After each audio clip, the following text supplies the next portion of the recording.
আজ 30শে মে 2024। আজকে আমি নিউ জলপাইগুড়ি থেকে ফিরব দার্জিলিং মেলে শিয়ালদায়। নিউ জলপাইগুড়িতে দার্জিলিং মেল ছাড়ার টাইম 7:45। তো বাড়ি থেকে নির্ধারিত সময়ের অনেক আগেই স্টেশনে পৌঁছে গেছিলাম। এই ট্রেনটা হলদিবাড়ি থেকে 6:15-এ ছাড়ে। তারপর 56 কিলোমিটার পথ মোটামুটি 1 ঘন্টা 15 মিনিটে কভার করে এনজেপিতে 7:30টায় ঢোকে, 15 মিনিটের হল্ট, তারপর 7:45-এ এখান থেকে ছেড়ে বেরিয়ে যায়। হলদিবাড়ি আর নিউ জলপাইগুড়ির মাঝে 9টা ইন্টারমিডিয়েট স্টেশন রয়েছে, যার মধ্যে শুধু জলপাইগুড়িতেই স্টপেজ রয়েছে।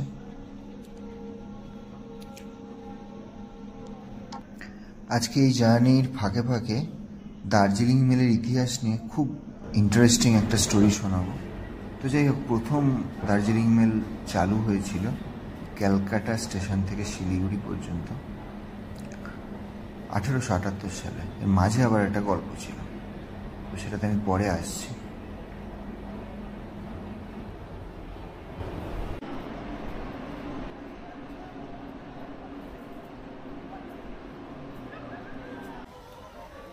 এটা হলো এনজেপি স্টেশনের ওয়েটিং রুম, 1 নম্বর প্ল্যাটফর্মে আছে, ঘন্টায় মাত্র 10 টাকা।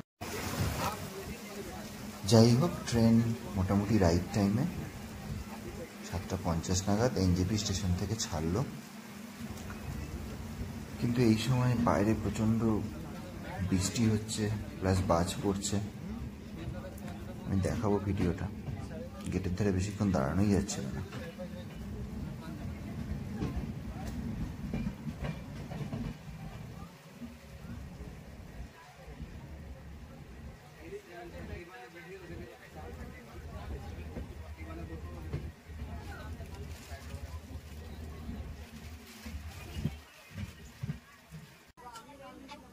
প্রথম 1-2 ঘন্টা তো বাইরের ওয়েদার এরকমই ছিল।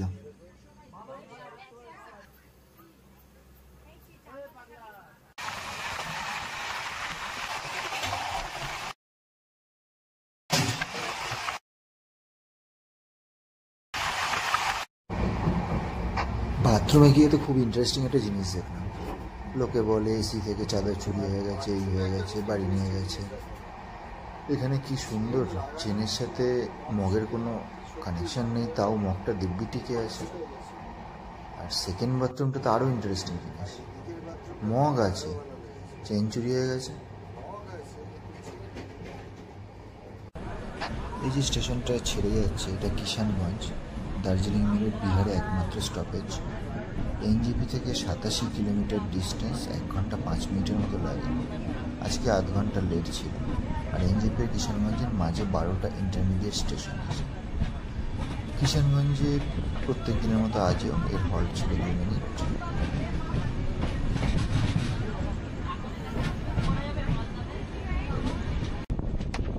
এর পরের স্টেশন মালদা টাউন। কিষানগঞ্জ থেকে ডিস্টেন্স 148 কিলোমিটার, 2 ঘন্টা 40 মিনিটের মতো লাগে। মালদা টাউনে ট্রেন 10 মিনিট দাঁড়াবে। কিষানগঞ্জ আর মালদা টাউনের মধ্যে ইন্টারমিডিয়েট 29টা স্টেশন আছে, 29। তার মধ্যে এই যে স্টেশনটা, এটা একটা, এর নাম বারসই জাংশন। এটা খুব ইম্পর্ট্যান্ট একটা স্টেশন। যে কারণে বলছি, কারণ এই স্টেশনে শতাব্দী এক্সপ্রেস আর বন্দে ভারতের স্টপেজ আছে, কিন্তু দার্জিলিং মেল এখানে দাঁড়ায় না। অ্যাকচুয়ালি অনেকদিন পরে আমি স্লিপারে যাচ্ছি আজকে। ট্রেনে ওঠার সময় একটু ভয় ভয় ছিলাম, কারণ টিকিট ছিল আরএসি। তো আমার সেই স্ট্রেঞ্জার পার্টনার যে কোনো কারণেই হোক অ্যাবসেন্ট। তবুও আমি ভয়ে ভয়ে আছি যে মালদার আগে টিটি না কাউকে এখানে আবার ঢুকিয়ে দেয়। আমার রাত্রে ঘুমের 12টা বাজবে তাহলে। আর এছাড়া তো প্রবলেম আরেকটাও হয়েছে, সন্ধ্যাবেলা তো মাছ ভাত খেয়ে বেরিয়েছি, কিন্তু মালদাতে কিছু খেতে হবে মনে হচ্ছে।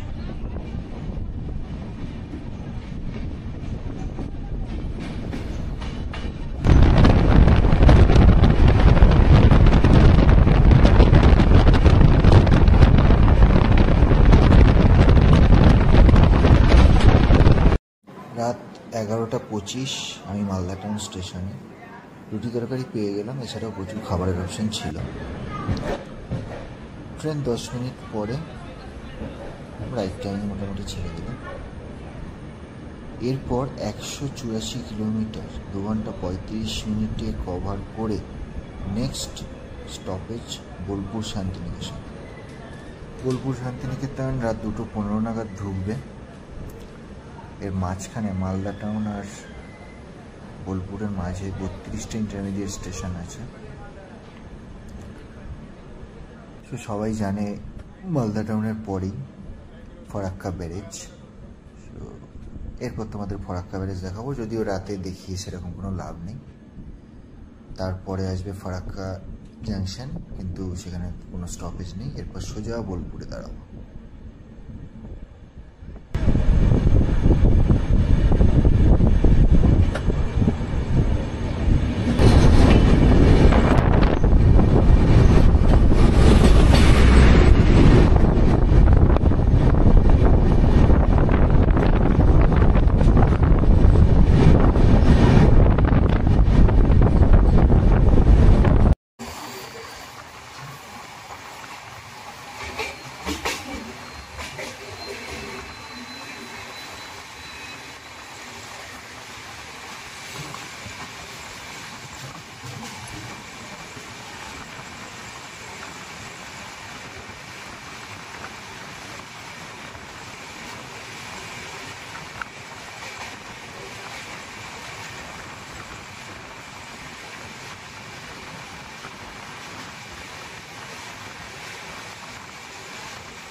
স্টেশনগুলো কভার করব বলে রাতে তো জেগেই ছিলাম, হঠাৎ চোখ লেগে এসেছিল। চোখ খুলে দেখি বোলপুর ঢুকেছে, কিন্তু 40 মিনিট লেট।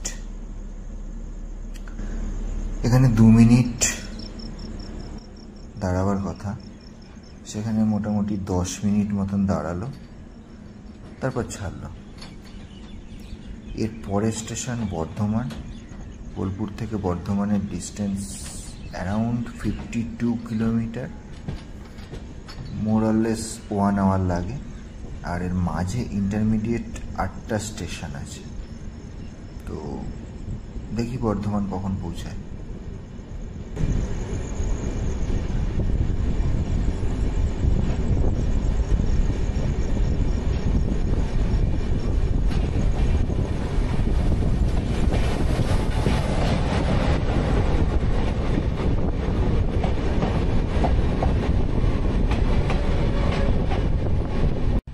ট্রেন আর কিছুক্ষণের মধ্যে বর্ধমান ঢুকবে। তার আগে দার্জিলিং মেলের গল্পটা বলে নিই। 1878 সালের গল্প। তখন ক্যালকাটা থেকে ছাড়তো দার্জিলিং মেল। 184 কিলোমিটারের মতো ক্রস করতো। ব্রডগেজ লাইন ছিল, যেটা এখনকার বাংলাদেশের দামুকদিয়া ঘাট স্টেশন অব্দি যেত, যেটা পদ্মা নদীর ধারে। প্যাসেঞ্জাররা নেমে পদ্মা নদী ক্রস করে ওপাশ থেকে একটা মিটার গেজ ট্রেনে উঠত, যেটা দর্শনা হয়ে হলদিবাড়ি হয়ে শিলিগুড়িতে ঢুকতো।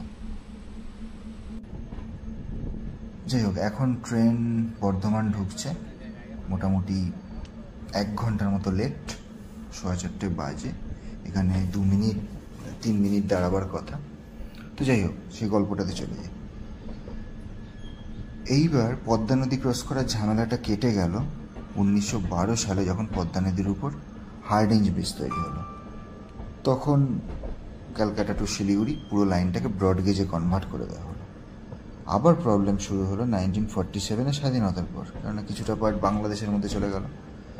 তখন যেটা প্ল্যান করা হলো যে ক্যালকাটা থেকে ছেড়ে সাহেবগঞ্জ লুপ হয়ে রাজমহল অবধি যাবে, এবং এখানেও গঙ্গা চলে আসছিল। গঙ্গার উপর কোনো ব্রিজ ছিল না। সো প্যাসেঞ্জারদের গঙ্গা নদী ক্রস করে মণিহারি ঘাট থেকে ওপাশে কাটিহার, বারসই এসব হয়ে কিষানগঞ্জ অবধি আসতে হতো। তারপর সেখান থেকে আবার একটা ন্যারো গেজ লাইনে শিলিগুড়ি অবধি যেতে হতো। 1965-এ ফরাক্কা ব্যারেজ তৈরি হওয়ার পর সমস্ত প্রবলেম সলভ হয়ে গেল। পুরো লাইনটা ব্রডগেজে কনভার্টেড হলো। আর এখন যে রুটটা আমরা দেখতে পাই, সেই রুটটা দার্জিলিং মেল স্টার্ট চলা। সো 1878 থেকে আজকে 2024, এত টাইম ধরে দার্জিলিং মেল চলছে। মাঝখানে তো অনেক ট্রেন দেখলাম, রাজধানী, সম্পর্ক্রান্তি, দুরন্ত, এগুলো খুব হাইপ নিল, উঠলো, আবার ফলও করে গেল। অথচ দার্জিলিং মেল তবে থেকে এখনও অবধি চলছে এই রুটে। নর্থ বেঙ্গল যাবার রাতের বেস্ট ট্রেন এখন অবধি।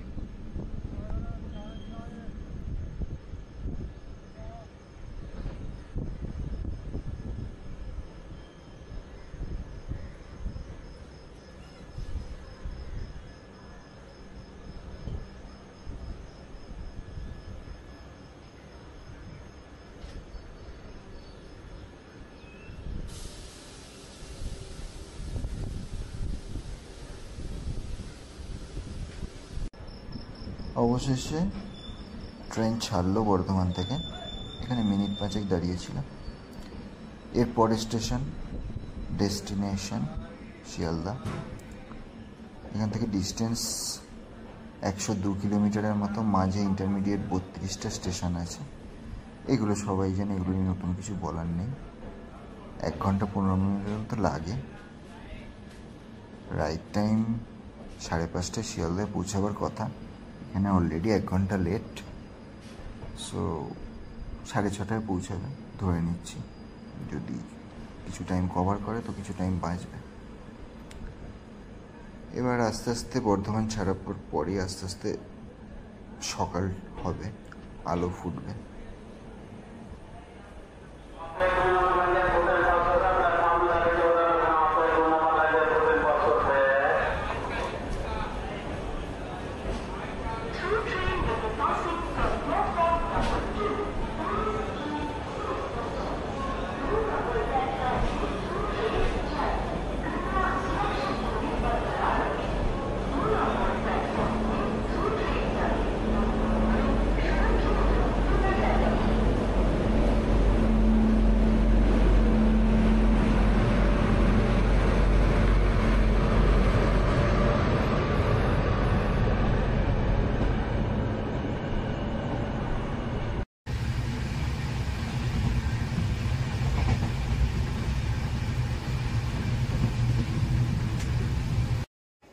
সো ফাইনালি 6:45, মানে 1 ঘন্টা 15 মিনিট লেটে ট্রেন শিয়ালদা ঢুকলো। 1-8 দিনের হতেই পারে।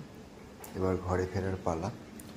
নেক্সট ব্লগে চেষ্টা করছি নিউ জলপাইগুড়িতে, সবাই তো চা বাগান, পাহাড়, কাঞ্চনজঙ্ঘা, নদী এসবই জানে, একটা জরাজীর্ণ হাভেলি সেইটার সন্ধান দিয়ে একটা নতুন ব্লগে আবার নেক্সট দেখা হবে।